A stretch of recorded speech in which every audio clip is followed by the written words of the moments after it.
Hi, ladies, and welcome to this week's episode of Comfortable and Confident Inside and Out.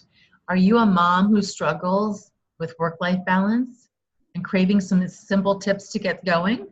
Well, if so, the show is for you. We have Suzanne Brown on, and she is CEO of Mompowerment and also the speaker of the awesome TED Talk to be able to create more opportunities for part-time moms. So we're welcomed with her today, and she's going to share with us some simple tips and strategies for you to be able to start implementing today some great work-life balance into your life. So you might be wondering who I am and what this show is all about, and those are two great questions. So my name is Suzanne Gundersen. I'm a holistic stress relief mentor, and for 10 years I've been helping people to relieve anxiety, chronic stress, and build confidence. And with that, they've been able to improve their relationships, their health, their mental health, emotional health, physical health, be able to gain clarity on their life purpose, and be able to maneuver through really important life transitions, all using a technique that I call energy tapping. This show is called Comfortable and Confident Inside and Out. It's a show where I bring you top mentors in the areas of health, wellness, business, and finance for them to share their top tips and strategies with you on how you can be comfortable everywhere that you go. So today we're joined by Suzanne Brown. So I want to say welcome, Suzanne. Thank you so much for being here. Thank you for having me. Absolutely. So please tell us who you are, what you're all about, and what you're passionate about. So as Suzanne said, I am Suzanne Brown, and I am the CEO of Mompowerment. So I am a work-life balance speaker and strategist and author of 2 books. My books are the Mompowerment books.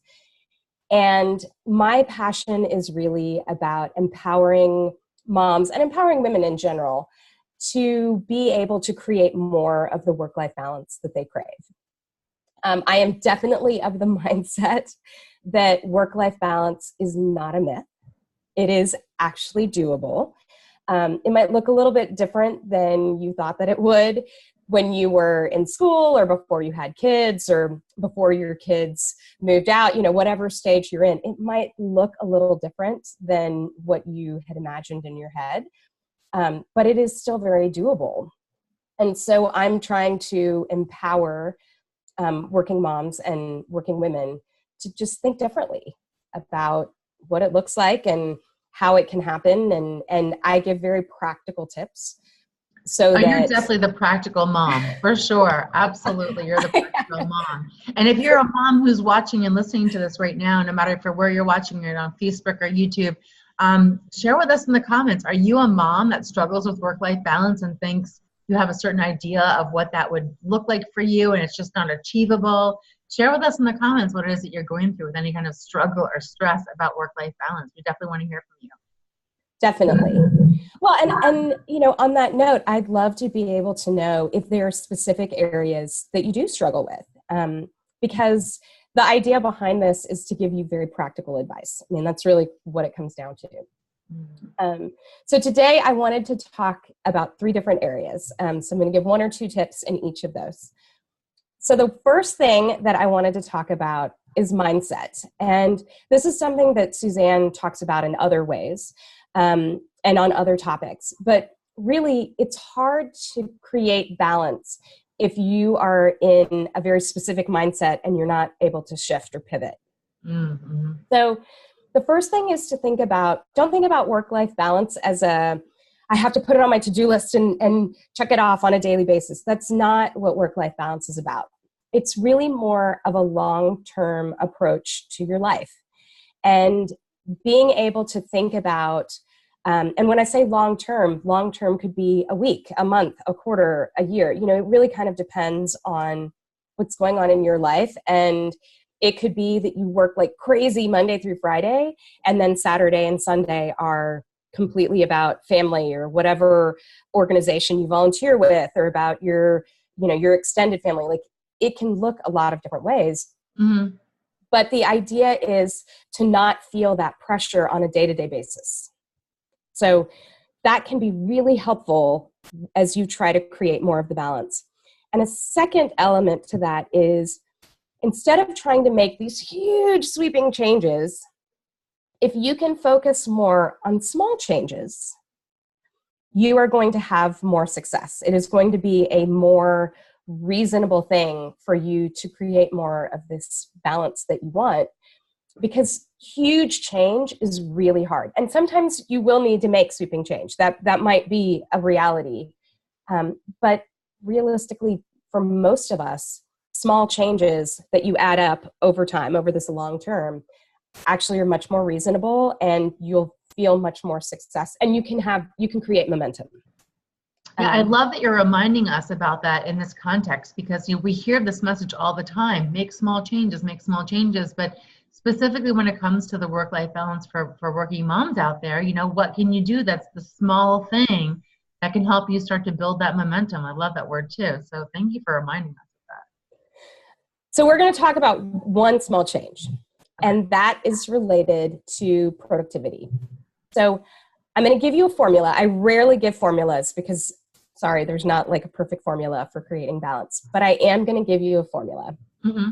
And that is, you want to focus more on efficiency and not so much on like productivity. But productivity is part of it. So the formula is being efficient equals time management plus productivity plus staying on task. Okay, so I'm going to say it again. Yeah. Being efficient equals time management plus productivity plus staying on task. And the reason why I mention this is because, so time management is the planning and controlling your time. Mm-hmm. Productivity is making the most of the time that you have. Makes sense. And then the part that we rarely talk about is staying on task. Okay?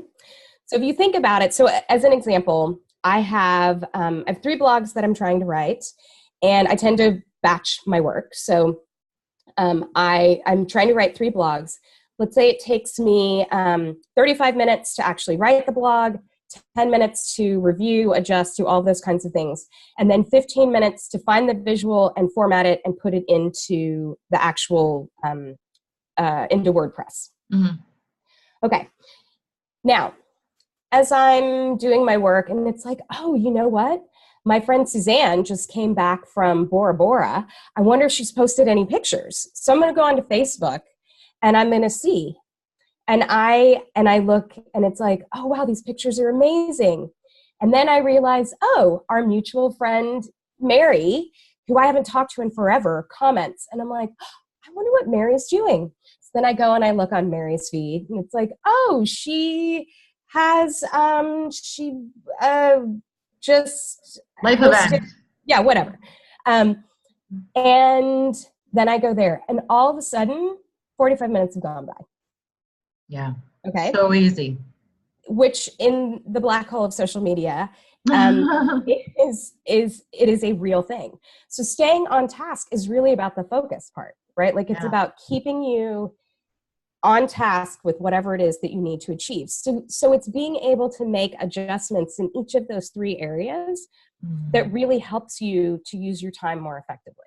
Right. And so moms, if you're listening and watching us, like, where are you struggling the most? Do you get sucked into the black hole of social media? I know a lot of you have shared with me that is definitely a lure for your coping strategy. And sometimes it's a necessary evil sometimes. But where are you? Which one of those 3 areas is like, needs a little bit more oomph and improvement for you? Let us know. I would love to know that, truly. Because I think that is, so many people only focus on one. Moms are not. So many people only focus on one, and they continue to struggle, and they're like, I don't understand why. So let's hear where that struggle really is. Yeah, let's hear. Share with us. Tell us where you're struggling.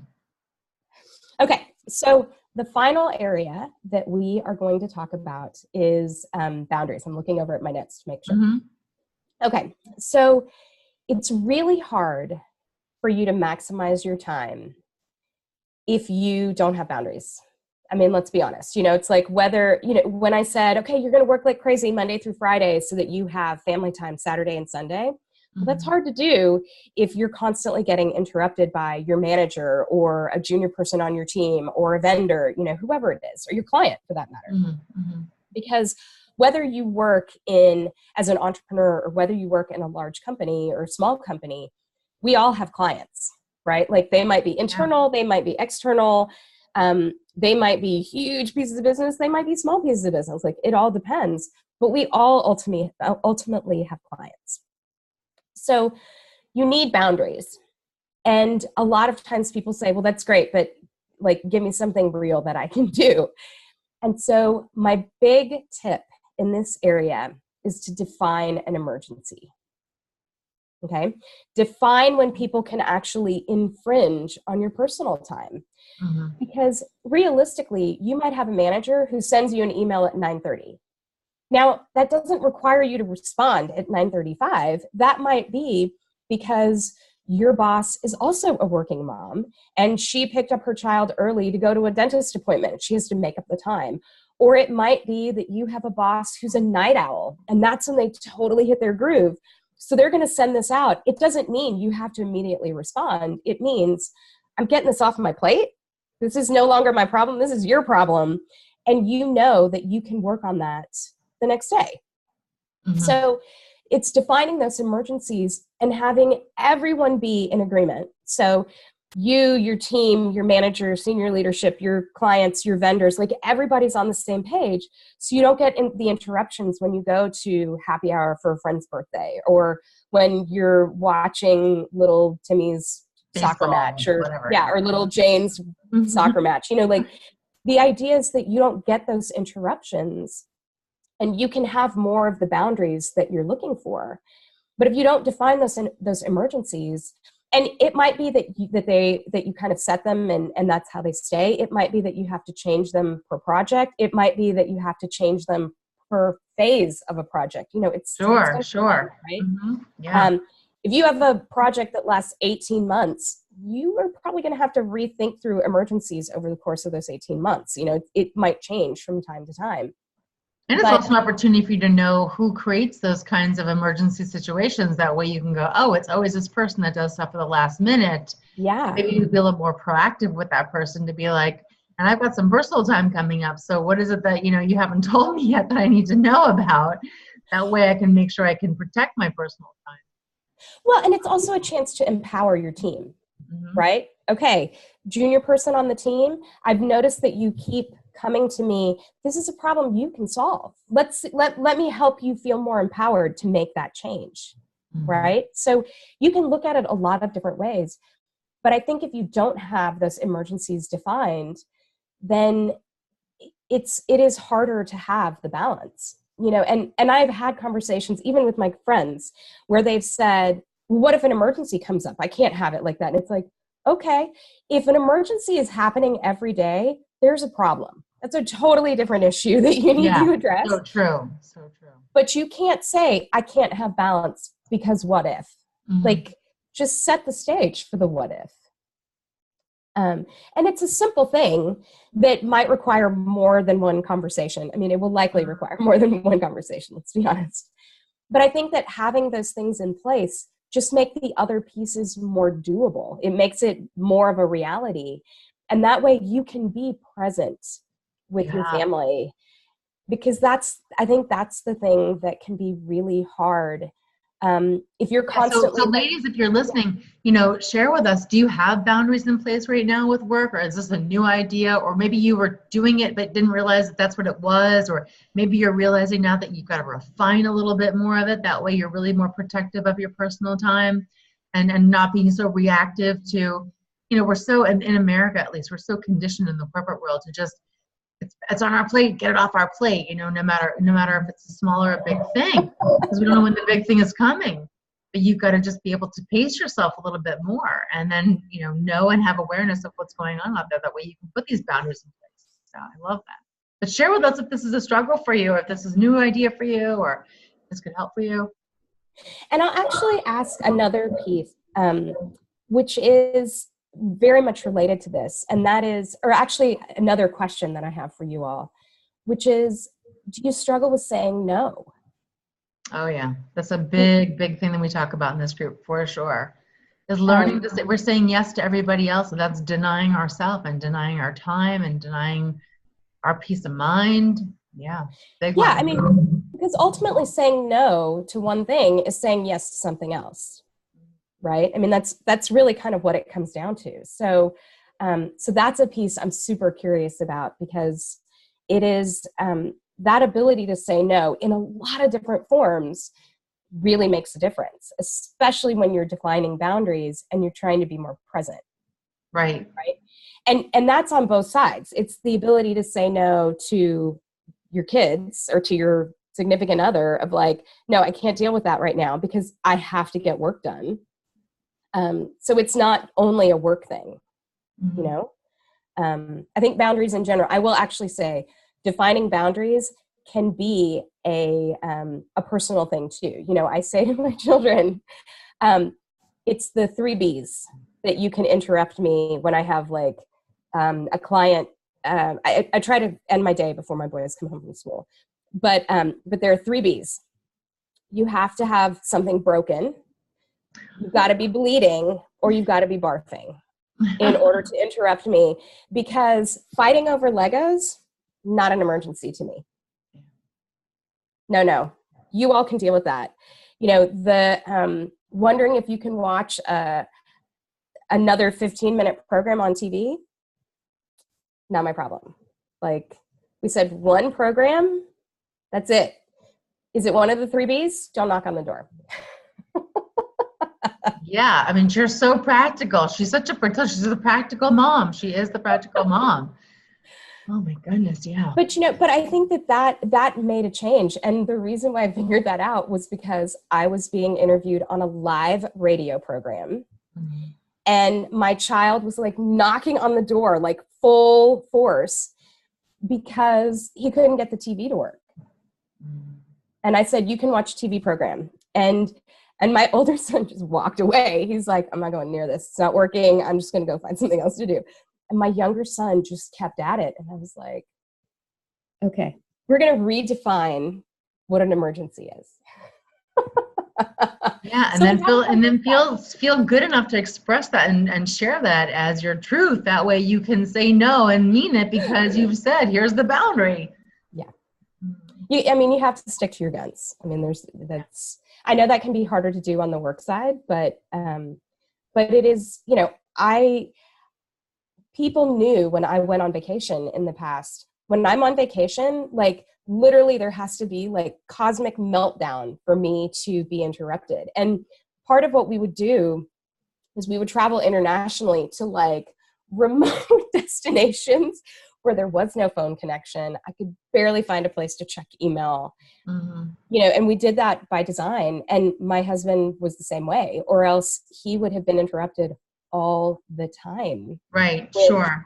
You know, work emergencies that weren't really emergencies. They could have waited till. I'll tell you, the only time of year I ever felt pressure off was between December and January, when so much of the corporate world takes vacation and there is not as much pressure during that time. So I felt like, oh, that's the only time I could relax. But any other time of year I took vacation, I always felt like, well, everyone else is still working and it's just piling up for me. It's not like nobody else is doing it while I'm gone.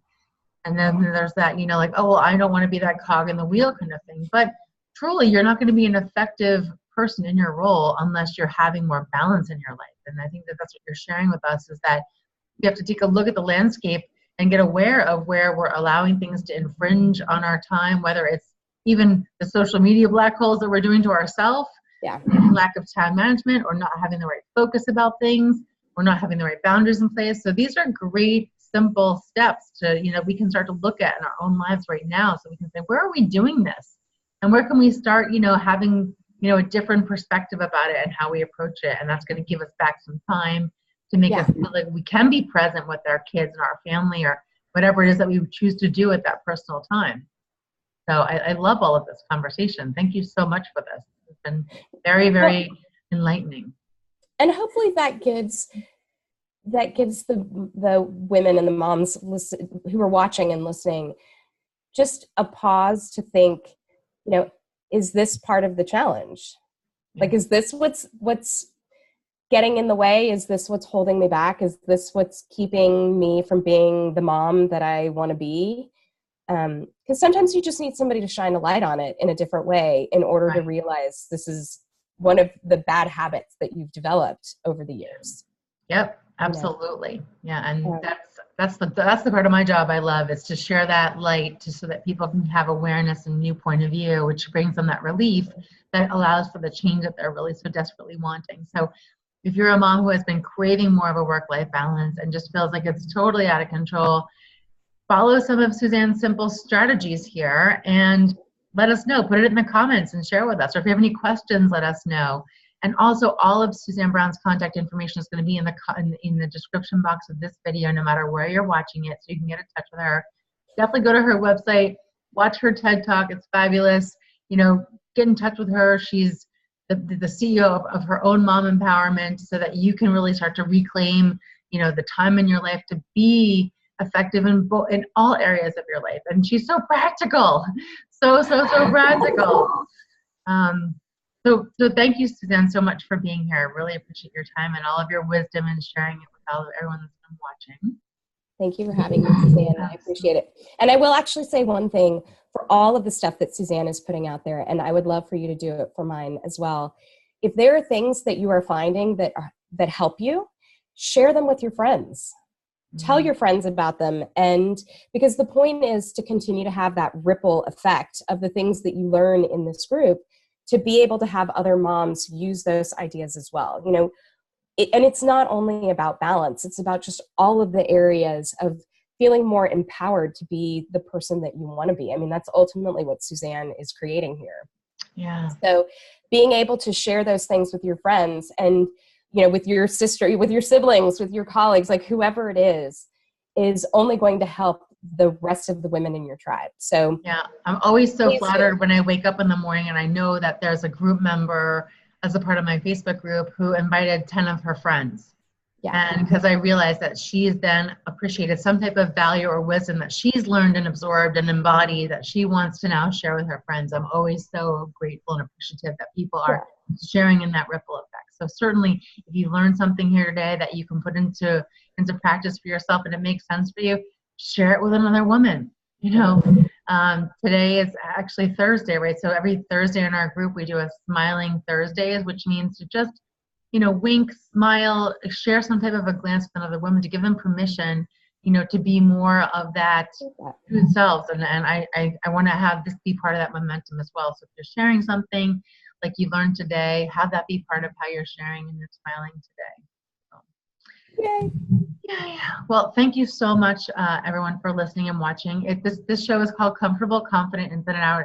It is an opportunity for you to learn top tips and strategies from top mentors in the areas of health, wellness, business, and finance to be able to help you feel comfortable everywhere that you go. So for more information on how to get in touch with me or with Suzanne Brown, there'll be in the link in the description box. And we look forward to seeing you on the next video. Bye, everyone. Bye.